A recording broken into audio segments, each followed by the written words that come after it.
Ayer recorrimos la ciudad vieja y contemplamos el jardín de Getsemaní. Vieron pasar a un pequeño por el lugar de la calavera y yo quise ir después a la tumba del huerto. Solo pensé en leer sobre eso, pero no se sienten capaces de entrar. Bueno, pensé en leer un poco sobre eso. Hoy no es un estudio bíblico común y corriente, pero pensé que simplemente lo retomaríamos. Fue después de que habían tenido la Pascua final que Jesús había tenido con sus discípulos y tomó la Pascua a la hora que siempre lo hacían. Ahora, él fue asesinado ese mismo día, pero fue asesinado más tarde ese mismo día. Los romanos lo mataron y no lo siguieron ni lo hicieron exactamente al mismo tiempo. Pero lo que Cristo hizo con la Pascua lo hizo a la misma hora del día que siempre había sido, justo después del atardecer. Ese atardecer inició la Pascua. Ahora bien, el día siguiente era el día de reposo anual después de la Pascua, pero eso no comenzó hasta después de otra puesta de sol, 24 horas después. Mucha gente está confundida con eso y no puede ser de otra manera. Ahora, después de la Pascua, Jesús les habló por bastante tiempo. En el capítulo 15 del libro de Juan, ya saben, y en el capítulo 16. Luego, el capítulo 17 de Juan registra la oración final de Jesús frente a ellos. Luego salieron todos al huerto de Getsemaní. Eso nos lo señalaron ayer. Está hacia abajo, a medida que avanza por el camino desde alrededor del templo y desde nuestra excavación. Y entré allí y el monte de los olivos. Miré hacia abajo, muy hacia abajo, y hay algunos olivos muy hermosos al otro lado, y ese es el huerto de Getsemaní. He estado en ese jardín y hasta el día de hoy sigue siendo un lugar hermoso.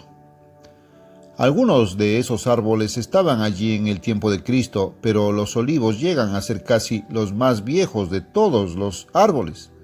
No sé si crecen más que los secuoyas y las secuoyas o no. Las secuoyas llegarán a tener 4000 años. Pero los olivos, las ramas superiores finalmente envejecerán y se pudrirán y caerán, pero las raíces y todo y el tallo del tronco se quedarán allí y surge un nuevo tronco y nuevas ramas. Y eso sucede una y otra vez. Siguen viviendo durante mucho, mucho tiempo. Por eso los olivos tienen un uso especial. Esa es otra razón por la que el aceite de oliva es a menudo un tipo del Espíritu Santo de Dios, porque proviene del olivo, que casi tiene vida eterna. Verás, es una vida muy, muy larga y el Espíritu de Dios es un tipo de vida eterna. De todos modos, mientras estábamos en el huerto de Getsemaní, lo retomaré allí mismo en ese punto. En el capítulo 18 de Juan 18, del 1 al 3. Cuando Jesús hubo dicho estas palabras, salió con sus discípulos al otro lado del arroyo Cedrón. Eso está abajo, en el fondo. Ese es un pequeño arroyo que corre allá abajo entre el monte de los olivos y el camino en el que estamos cuando pasamos por el monte del templo, donde había un jardín. Ahora otros, Mateo, Marcos o Lucas, mencionarán que ese es el mismo huerto de Getsemaní, y hay allí unos olivos muy hermosos y olivos muy viejos, en el cual entró él y sus discípulos. Y también Judas, el que le entregaba, conocía el lugar, porque Jesús muchas veces iba allí con sus discípulos. Entonces Judas, habiendo recibido un grupo de hombres y oficiales de parte de los principales sacerdotes y de los fariseos. Ahora, recuerden, allí estaban los religiosos, pero querían matar a Cristo. Voy a tomarme solo un minuto para explicar eso. Jesús vino predicando el evangelio del reino de Dios, un evangelio en el que el reino de Dios gobernará sobre todas las naciones de la tierra, y todos los gobiernos que existen en la tierra en ese momento serán gobernados por el reino de Dios y por Cristo. Ahora, los fariseos y muchos de los saduceos tenían cargos políticos. En aquella época, el Imperio Romano gobernaba el mundo. Cuando Israel originalmente estaba en esta tierra, y antes de que las 10 tribus fueran eliminadas y todo eso, eso fue incluso antes de que se hubiera formado el gran imperio de Babilonia, el primer imperio mundial. En otras palabras, eso fue más de 700 años antes. Así que ahora muchas cosas habían sucedido en el tiempo de Cristo y el Imperio Romano ahora estaba gobernando.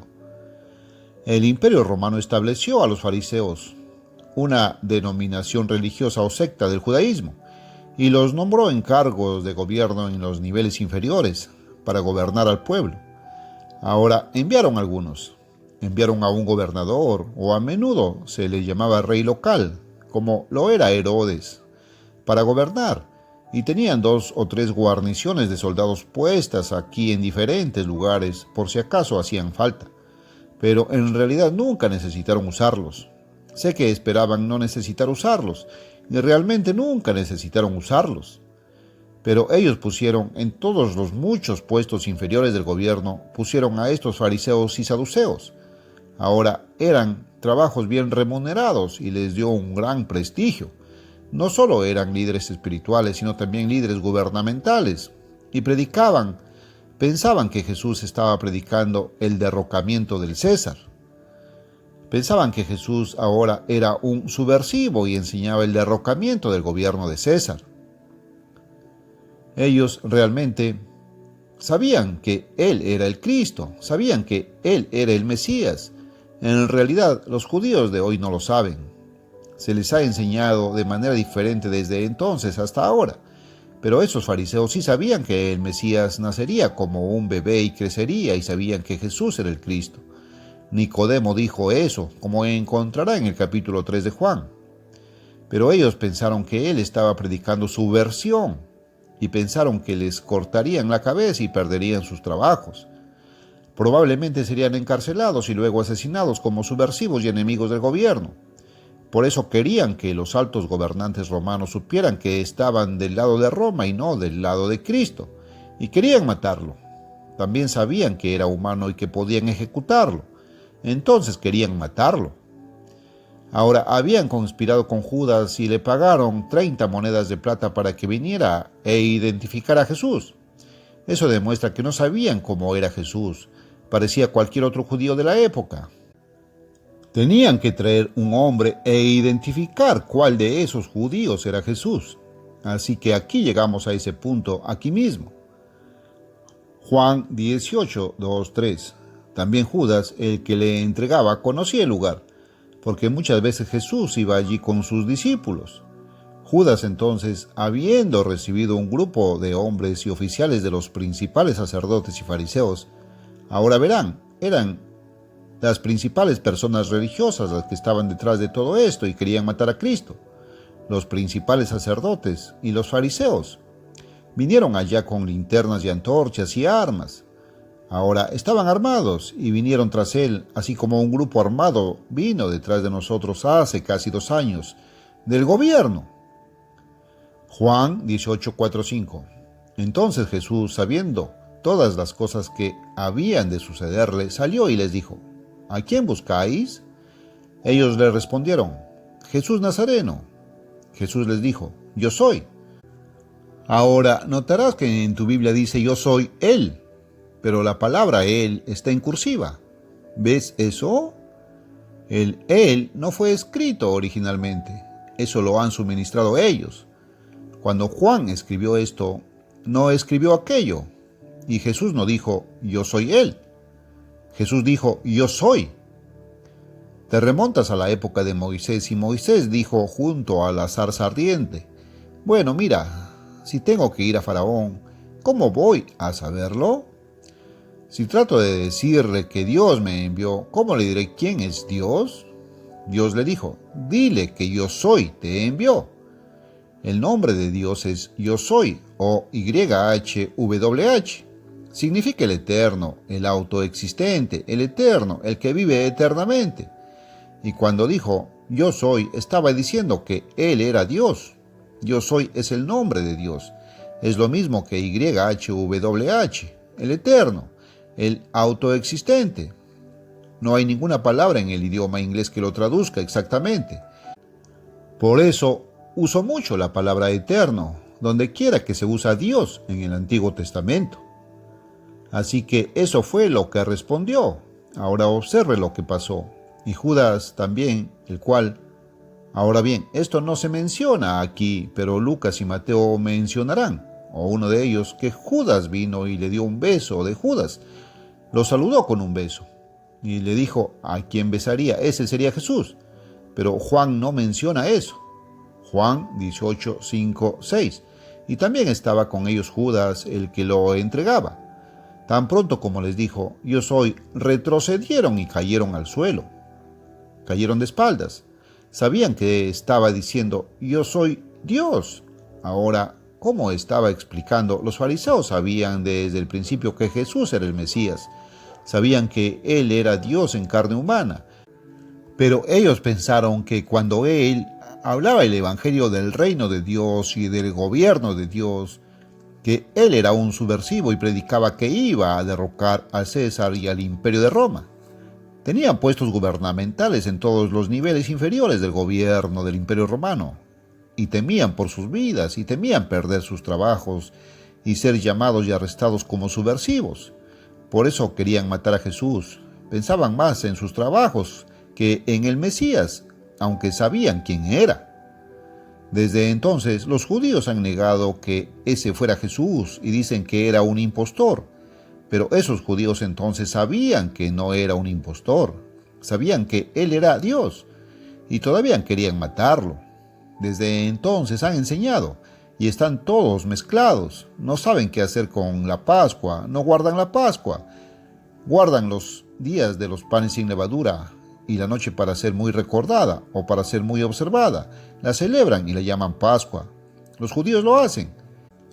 He observado la Pascua y esa fiesta aquí en este país unas 4 o 5 veces en los últimos 12 años.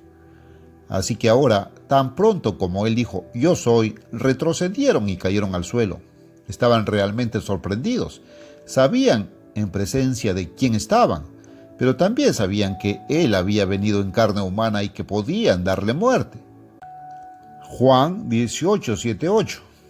Entonces les preguntó otra vez, ¿a quién buscáis? Y ellos dijeron, Jesús Nazareno. Debían haber estado temblando en ese momento. Jesús respondió, os he dicho que lo soy, pues si me buscáis, dejad que estos se vayan.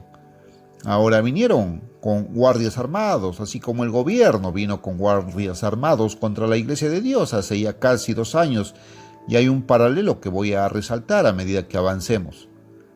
Juan 18, 9, 11. Para que se cumpliera la palabra que Él había dicho, de los que me diste, ninguno he perdido. Entonces Simón Pedro, sacando una espada, hirió al siervo del sumo sacerdote y le cortó la oreja derecha. El nombre del sirviente era Malco. Entonces dijo Jesús a Pedro, mete tu espada en la vaina. La copa que mi Padre me ha dado, ¿no la beberé? Mateo o Lucas, o ambos, explicarán cómo Jesús volvió a colocarle la oreja y la sanó instantáneamente.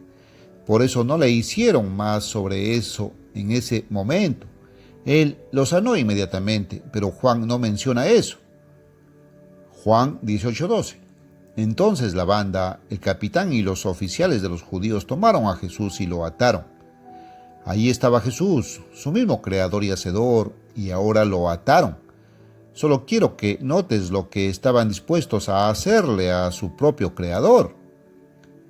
Juan 18, del 13 al 17. Y lo llevaron primero a Anás, porque era suegro de Caifás, que era sumo sacerdote aquel mismo año.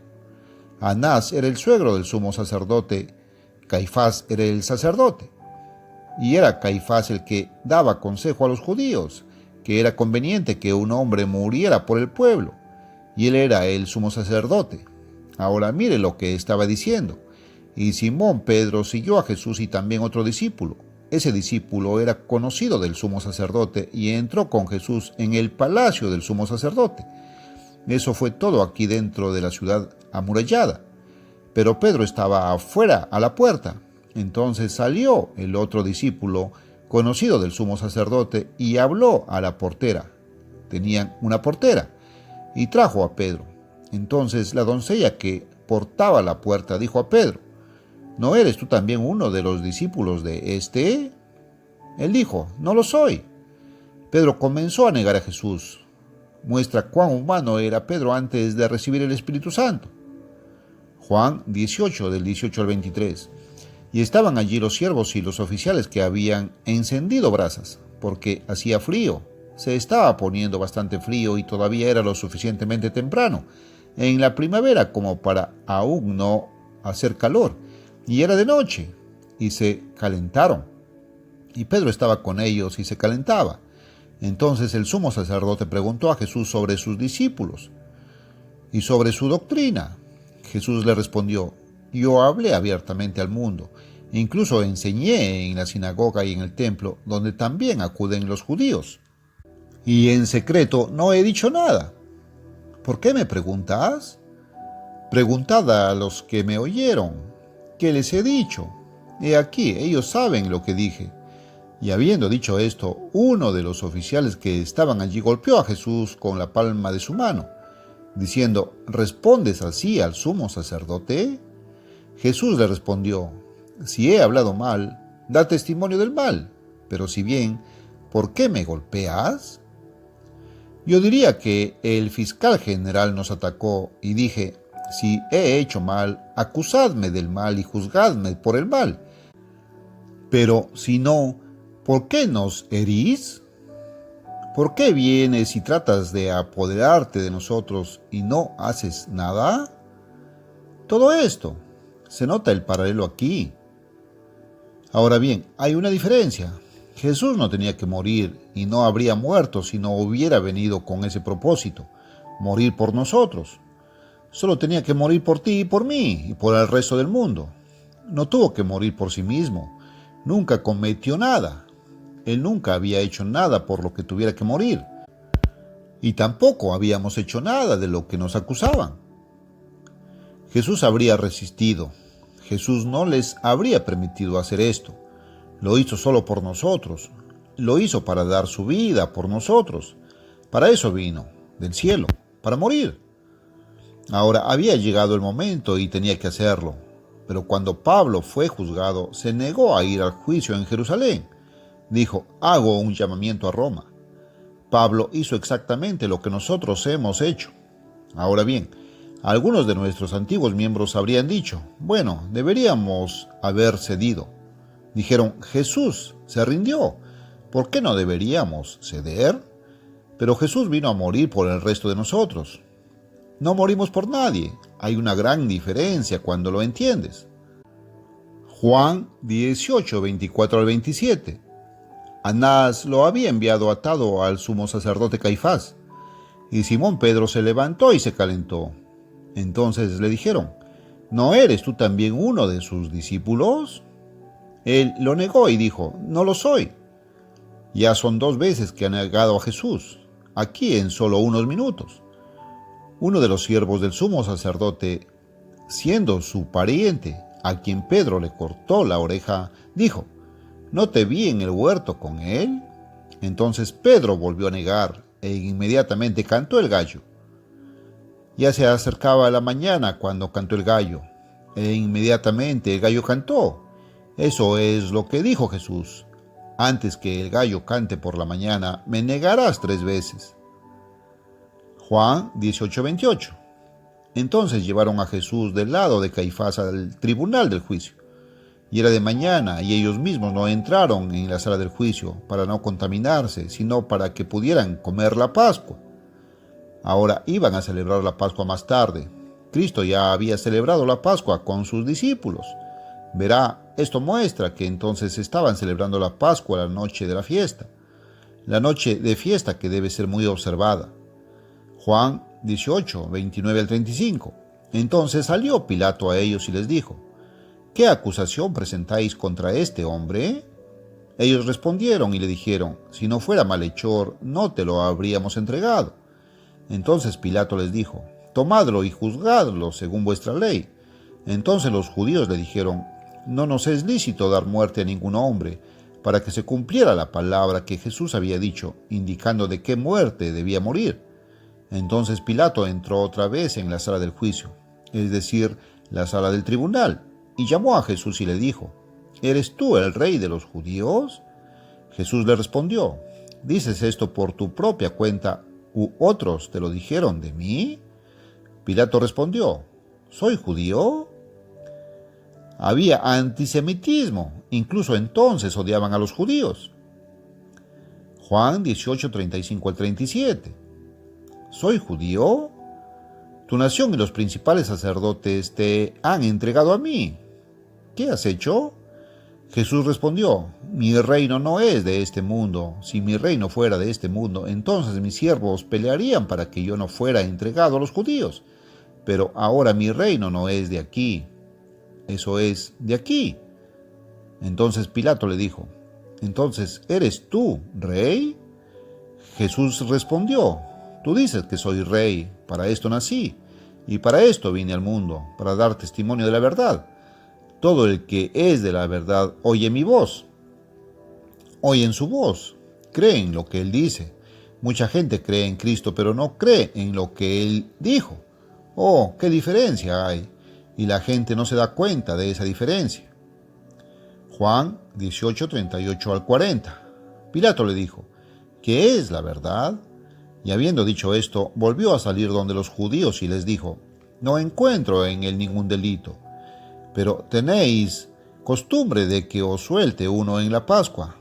¿Queréis, pues, que os suelte al rey de los judíos? Entonces todos volvieron a gritar, diciendo, no este, sino Barrabás. Ahora Barrabás era un ladrón, era un verdadero criminal. Ahora llegamos al capítulo 19. Juan 19:1. Entonces Pilato tomó a Jesús y lo azotó. Y él fue golpeado para sufrir nuestros dolores físicos, enfermedades y dolencias, para que pudiéramos ser sanados a través del Espíritu Santo en lugar de a través de drogas y medicinas. La gente no cree eso hoy, no creen en las cosas de Dios. Juan 19:2. Y los soldados trenzaron una corona de espinas y se la pusieron en la cabeza y le pusieron un manto de púrpura. El púrpura es el color de la realeza, y todo esto se hizo para burlarse y burlarse de él, su propio creador, el hombre que ahora les permite matarlo.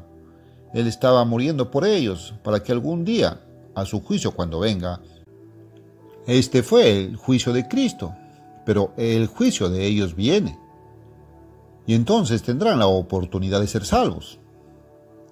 Juan 19, 3, 4, y dijo, salve, rey de los judíos, y lo golpearon con sus manos.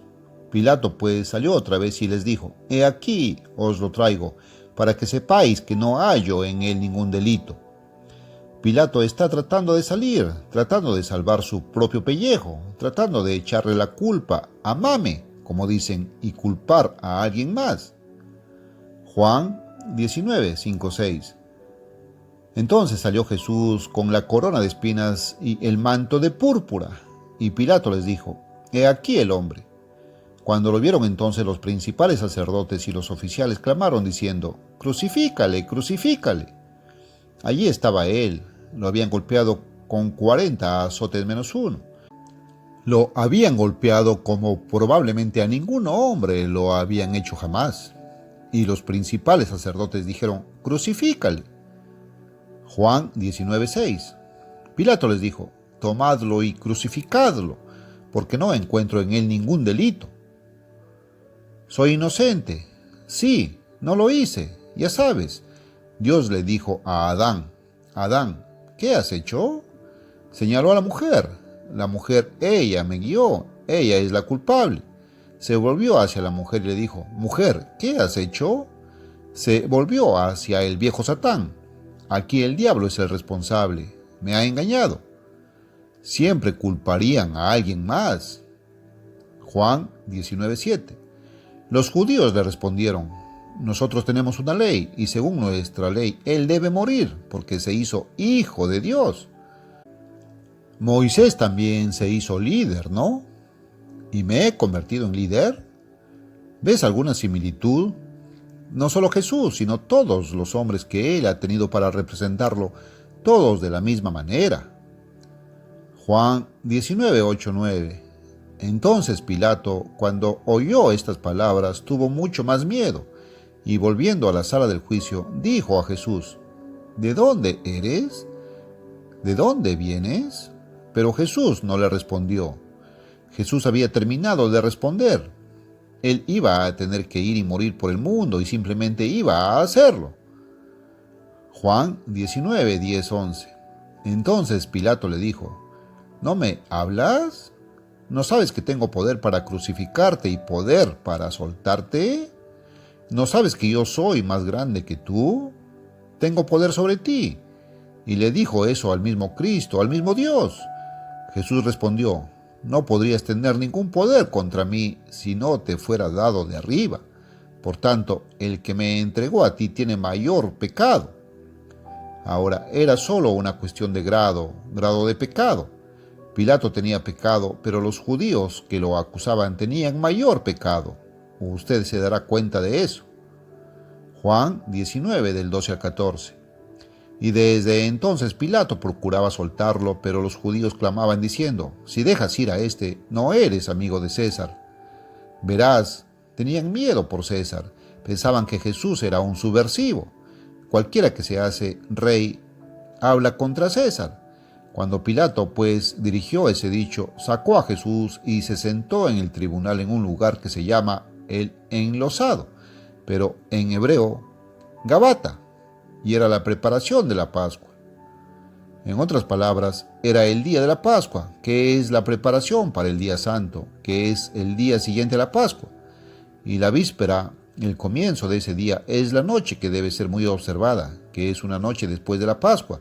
Pero ese es el comienzo de los 7 días de los panes sin levadura.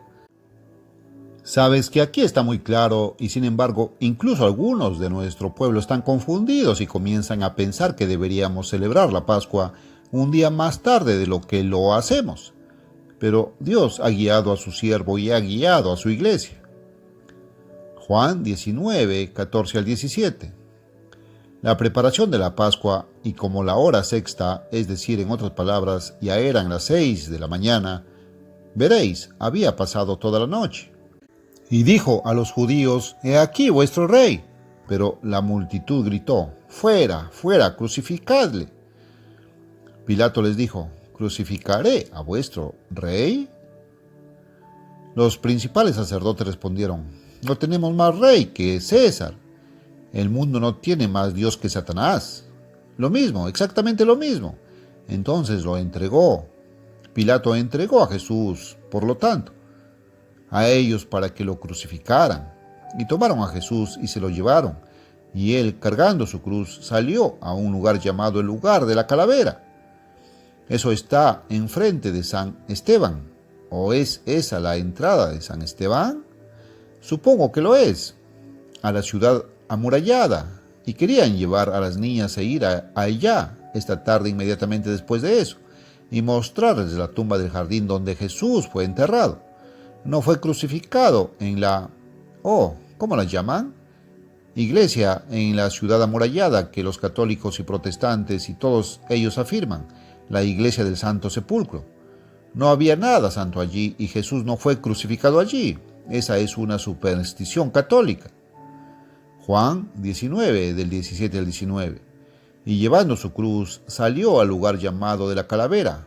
Puedes verlo, parece que recién está tallado en la montaña, y todavía hoy, 2000 años después, parece una calavera, el lugar de la calavera, que en hebreo se llamaba Gólgota, donde lo crucificaron allí arriba y otros 2 con él, a cada lado uno, y Jesús en medio, y Pilato escribió un título y lo puso en la cruz, y la escritura era: Jesús de Nazaret, Rey de los Judíos. Eso no es todo. Notarás si tomas a Marcos dice un poco más, y Lucas lo tiene diferente, y Mateo. Póngalos todos juntos y obtendrá: este es Jesús de Nazaret, Rey de los Judíos. Tienes que juntar los 4, Mateo, Marcos, Lucas y Juan, para entender lo que dijo, porque así es como está escrita la Biblia. Obtienes un poco aquí y un poco allá. Juan 19, del 20 al 23. Este título entonces leían muchos de los judíos porque el lugar donde Jesús fue crucificado estaba cerca de la ciudad. Verás, estaba cerca de la ciudad. Ahí es donde está. Están tratando de decir que fue en la ciudad. Estaba cerca de la ciudad. y estaba escrito en hebreo, griego y latín. Entonces los principales sacerdotes de los judíos dijeron a Pilato: «No escribas, rey de los judíos». Pero él dijo: «Yo soy el rey de los judíos». Pilato respondió: «Lo que he escrito, lo he escrito». No iba a recibir órdenes de ellos.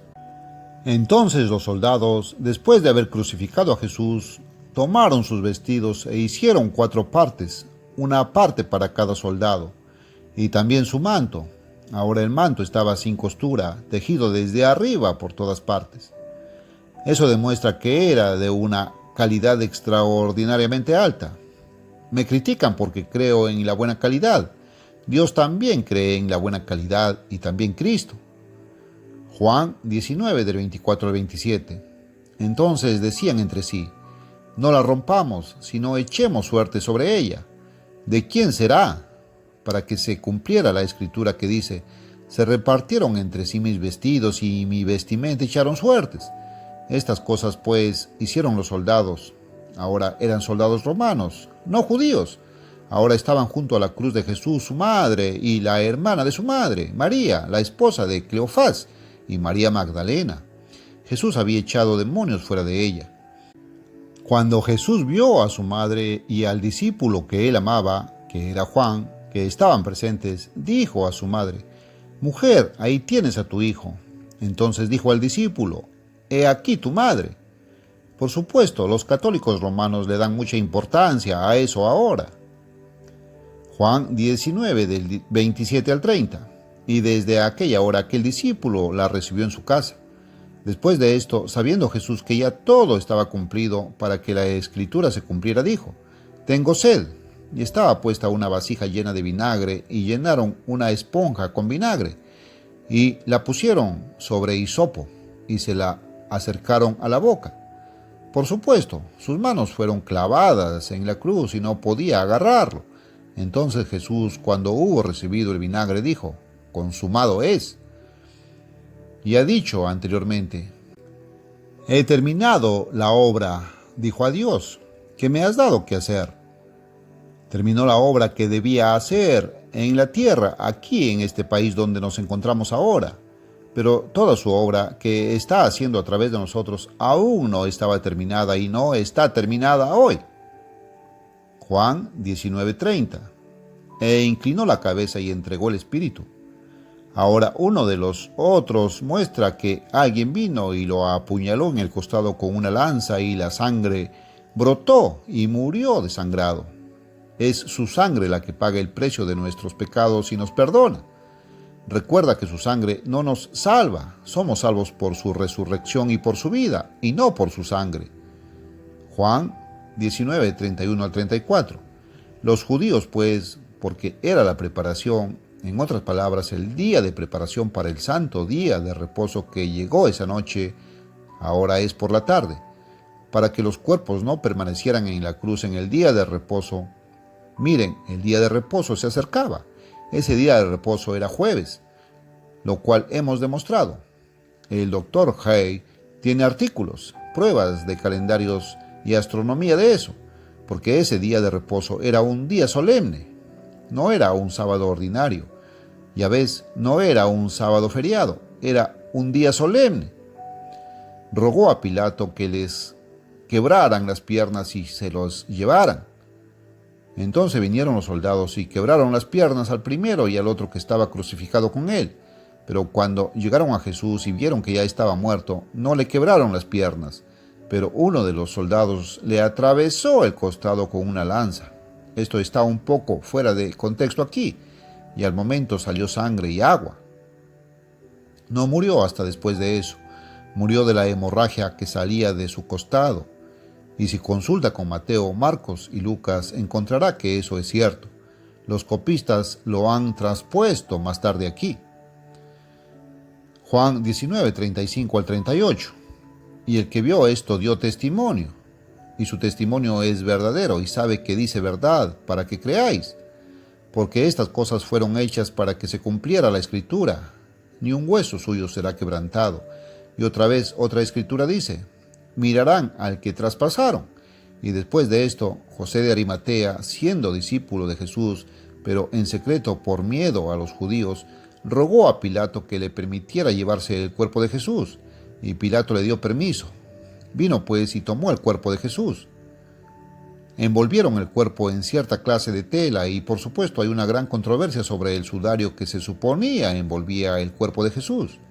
Hemos publicado artículos en La Pura Verdad al respecto y últimamente ha habido controversia en todo el mundo al respecto. Juan 19, del 39 al 42. Y vino también Nicodemo, el que la primera vez vino a Jesús de noche y trajo una mezcla de mirra y aloe, que pesaba como 100 libras.